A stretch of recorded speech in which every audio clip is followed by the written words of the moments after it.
আজকের মুভি এক্সপ্লেনে আমি আলোচনা করব 1994 সালে ঘটে যাওয়া একটি মুভি নিয়ে। মুভিটির নাম বেবি স্পিয়াউট। আপনার জন্ম যদি 1990 থেকে 2000 সালের মধ্যে হয়ে থাকে, সিনেমাটি আপনি দেখেননি এটা হতে পারে না। আর এই সিনেমাটি দেখে আমি হাসিনি এটাও হতে পারে না। সিনেমাটি দেখে কত আনন্দ উপভোগ করেছি সেটা বলে বোঝানো সম্ভব নয়। যাই হোক, আজকে আমি সিনেমাটির অবাক করার মতো কিছু ফ্যাক্ট আপনাদের কাছে বলবো, যা হয়তো আপনি কখনো কল্পনা করেননি। চলুন যাই মূল ভিডিওতে। এটা আমেরিকার শিকাগো শহরের এক বিখ্যাত ধনী পরিবারের গল্প। আর এই পরিবারেই রয়েছে আদরের ছোট বাচ্চাটি, যে বাচ্চাটিকে ঘিরে সিনেমাটি তৈরি করা হয়েছে। তার বাবা মা ভালোবেসে বাচ্চাটির নাম দিয়েছে পিঙ্ক। তার বাবা মা তাকে পিঙ্ক নামেই ডাকতো। আর পিঙ্ককে দেখাশোনা করানোর জন্য গিলবার্টাইন নামক এক মহিলা থাকতো। মহিলাটি পিঙ্ককে অ্যাডভেঞ্চার অফ বেবি গো নামের গল্পের বইটি সবসময় পিঙ্ককে পড়িয়ে শোনায়। এটা শুনতে শুনতে পিঙ্কের 150 বারেরও বেশি হয়ে যায়। পিঙ্কের মায়ের নাম ছিল লেরিন। লেরিনের খুব শখ ছিল পিঙ্কের ছবি নিউজ পেপারে খুব বড় করে ছাপাবে। তাই লেরিন ভালো একজন ফটোগ্রাফারকে আসতে বলে। অন্যদিকে পিঙ্ককে কিডন্যাপ করার জন্য অনেক চেষ্টা করত, কিন্তু কোনোভাবেই তারা ভিতরে প্রবেশ করতে পারত না। আর এটাই ছিল তাদের সুবর্ণ সুযোগ। তারা আসল ফটোগ্রাফারকে বেঁধে রেখে 3 কিডন্যাপার ফটোগ্রাফার সেজে সেখানে যায়। চোরের প্রধান সেখানে বলে যে আমি মিস্টার চার্লি, এই শহরের বিখ্যাত ফটোগ্রাফার। মিস লেরিন ফটোগ্রাফারকে আগে কখনো দেখেনি, তাই তাদেরকে চিনতে পারেনি। তাই মিস লেরিন তাদের প্রশংসা করতে থাকে। এরপর চোর দলের প্রধান বাচ্চাটিকে কোলে নেয়, কিন্তু বেবি পিঙ্ক চোরটির জায়গা মতো একটি লাথি মারে। অন্যদিকে ছদ্মবেশে চোরেরা ভাবতে থাকে এখানে বেশিক্ষণ থাকা যাবে না। তাই চোর দলের প্রধান বলে আপনার বাচ্চাটিকে একটু একা ছেড়ে দেন, আর আপনি যদি এখানে থাকেন তাহলে আপনার বাচ্চা আপনার দিকে তাকাবে। আপনার বাচ্চার ছবিটা আমরা ভালোভাবে তুলতে পারবো না। লেরিনকে সেখান থেকে তাড়ানোর জন্য চোর দলের প্রধান চালাকি করে বলে আপনি যে জামাটা পরেছেন সেটাও আপনাকে ভালো লাগছে না। তাই লেরিনকে জামাটি পরিবর্তন করে আসতে বলে। লেরিন তখন এটাকে সত্যি মনে করে এবং সে ছুটে যায় জামা পরিবর্তন করতে। তাদের কথা শুনে গিলবার্টাইনও তাদের গল্পের বইটি দিয়ে সেখান থেকে সেও চলে যায়। এই সুযোগে পিঙ্ককে তারা জানলা দিয়ে বাইরে নিয়ে চলে যায়। গল্পের বইটিও নিয়ে যায়, যাতে পিঙ্ককে গল্প শোনালে সে চুপ করে থাকে। অন্যদিকে লেরিন জামা পরিবর্তন করে দ্রুত সেখানে ছুটে আসে এবং এসে তারা দেখে অবাক যে এখানে কেউ নেই, কিন্তু একটি কাগজের উপর লিখে দিয়ে যায় আপনার সন্তান আমাদের কাছে, আপনি পুলিশকেও কল করতে পারবেন না। এই নিউজটা পিঙ্কের বাবার কাছেও পাঠিয়ে দেওয়া হয়। সেখানে লেখা থাকে মিস্টার কটওয়েল, আমরা আপনার বাচ্চাকে কিডন্যাপ করেছি। যদি তাকে জীবিত দেখতে চান তাহলে ফরিড ফ্যাক্টরির পিছনে $50 মিলিয়ন নিয়ে আসবেন। অন্যদিকে এডি, নরভি এবং ভিকো একটি জঙ্গলে গিয়ে জামা পরিবর্তন করে এবং নকল দাড়ি গোঁফ সব খুলে ফেলে। এরপর সেখান থেকে তারা নিজেদের বাসায় চলে যায়। বাসায় গিয়ে প্রথমে তারা বেবি পিঙ্কের জামা পরিবর্তন করে দিতে চায়, কিন্তু এর আগে কখনো তারা বাচ্চা লালন পালন করেনি, তাই অনেক কষ্টে বেবি পিঙ্কের জামাটি পরিবর্তন করে দেয়। অন্যদিকে ভিকো বাচ্চাটির জন্য গরম দুধ নিয়ে আসে এবং ভিকো এডিকে বলতে থাকে বাচ্চাটি গরম দুধে মুখ পুড়ে যাবে না তো। এডি বলে তুমি আগে তোমার হাতে ঢেলে দেখো তুমি সহ্য করতে পারো কিনা। এরপর ভিকো ফাইজলামি করে নরভির টাক মাথায় কয়েক ফোঁটা ঢেলে দেয়। নরভি গরম দুধের ছ্যাঁকা পেয়ে চিল্লাতে শুরু করে। এটা দেখে বেবি পিঙ্ক অনেক খুশি হয়ে যায়। এরপর এডি বাচ্চাটিকে ঘুম পাড়িয়ে দিতে বলে। নরভি বাচ্চাটিকে ঘুম পাড়ানোর জন্য পাশের রুমে নিয়ে যায়। নরভি বাচ্চাটিকে ঘুম পাড়ানোর জন্য অনেক চেষ্টা করে, কিন্তু কোনোভাবেই তাকে ঘুম পাড়াতে পারে না। তখন এডি বলে তাকে গল্পের বইটি পড়িয়ে শোনা, তাহলে সে ঘুমিয়ে পড়বে। নরভি ভালোভাবে পড়তে পারতো না, তারপরও ভাঙ্গা ভাঙ্গা গলায় পড়তে থাকে। পড়তে পড়তে সে নিজেই এক সময় ঘুমিয়ে পড়ে।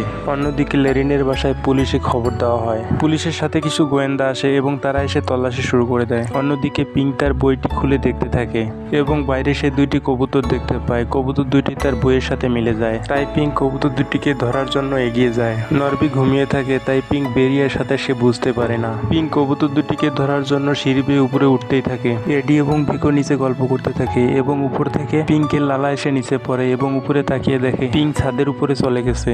পিঙ্ককে ধরার জন্য তারা দ্রুত ছুটে আসে, কিন্তু তারা এসে পিঙ্ককে ধরতে পারে না। এতক্ষণে পিঙ্ক অনেক দূরে চলে গেছে। পিঙ্কের পিছে না ছুটে তারা ঝগড়া করতে থাকে। অন্যদিকে পিঙ্ক ছুটতেই থাকে। পিঙ্ক কবুতরটিকে ধরার জন্য মরিয়া হয়ে ওঠে। এডি পিঙ্ককে ধরতে গিয়ে পড়ে যায় এবং পরে গিয়ে অনেক আঘাত পায়। পিঙ্কের অজান্তে এডিকে আবার আঘাত করে বসে পিঙ্ক। যেতে যেতে পিঙ্ক একটি দরজার কাছে যায় এবং দরজার দিকে সে ধাক্কাতে থাকে এবং সেখানে একটি কোরিয়ার বয় চলে আসে। কোরিয়ার বয়টি বাচ্চাটিকে লক্ষ্য করেনি এবং তার পার্সেলটি দিয়ে সেখান থেকে সে চলে যায়। নরভি এবং ভিকো সেখানে ছুটে আসে, কিন্তু বাচ্চাটিকে সেখানে পায় না। তারা দেখতে পায় এডি আহত অবস্থায় পড়ে আছে। পিঙ্ক তার গল্পে থাকা বাসটি দেখতে পায় এবং সেই বাসটিতে সে উঠে পড়ে। নরবি, এডি, ভিকো তিনজনই বাচ্চাটিকে দেখতে পায় এবং তারা দ্রুত ছুটে যায়। বেবি পিঙ্ক বাসের মধ্যে একটি ঝুড়ি দেখতে পায় যেটা তার বইয়ের সাথে মিলে যায় এবং সে ঝুড়িটির মধ্যে উঠে পড়ে। ঝুড়িওয়ালা মহিলাটি বাস থেকে নেমে চলে যায়। নরবি এবং ভিকো বাসটির মধ্যে বাচ্চাটিকে খুঁজতে শুরু করে দেয় এবং তারা বাচ্চাটিকে ঝুড়ির মধ্যে দেখতে পায়। এডি মহিলাটিকে থামায় এবং মহিলাটির সাথে ঝগড়া শুরু করে দেয়।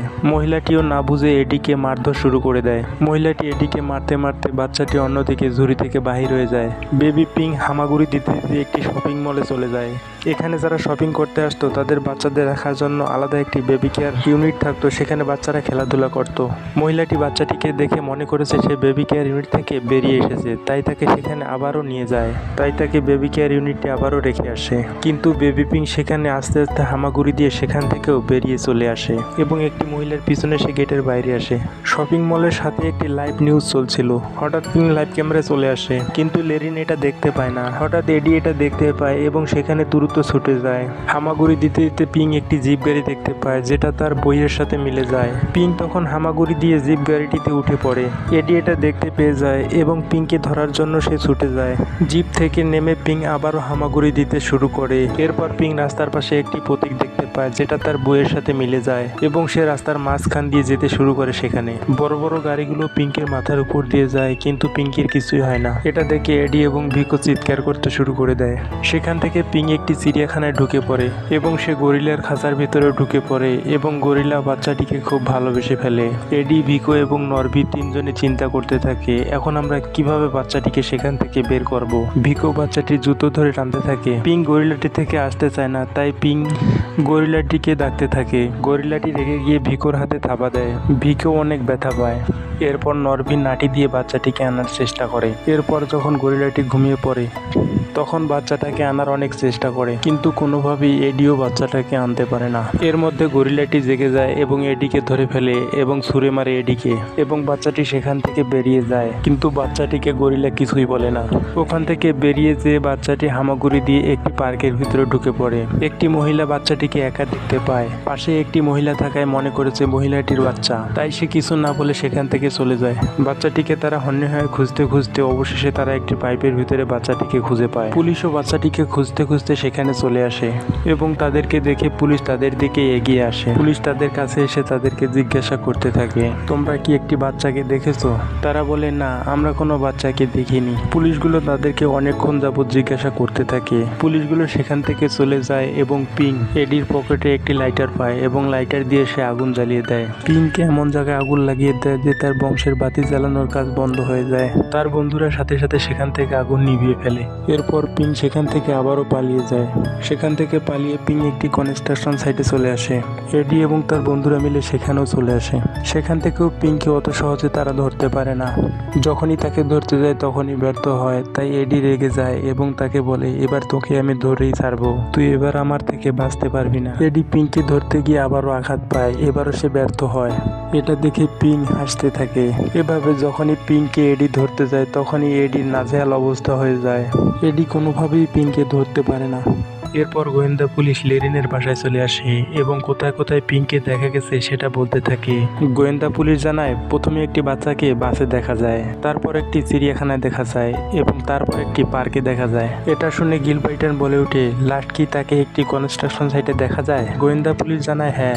মহিলাটি তখন বলে ওঠে, এটা তার গল্পের বইয়ে শেষ পাতায় ছিল। এটা শুনে পিঙ্কের বাবা মা অবাক হয়ে যায়। এরপর মহিলাটি বলতে থাকে, এবার নিশ্চয় সে রিটায়ার্ড আর্মি অফিসারের কাছে যাবে, আমরা সেখানে গেলে পিঙ্ককে পেতে পারি।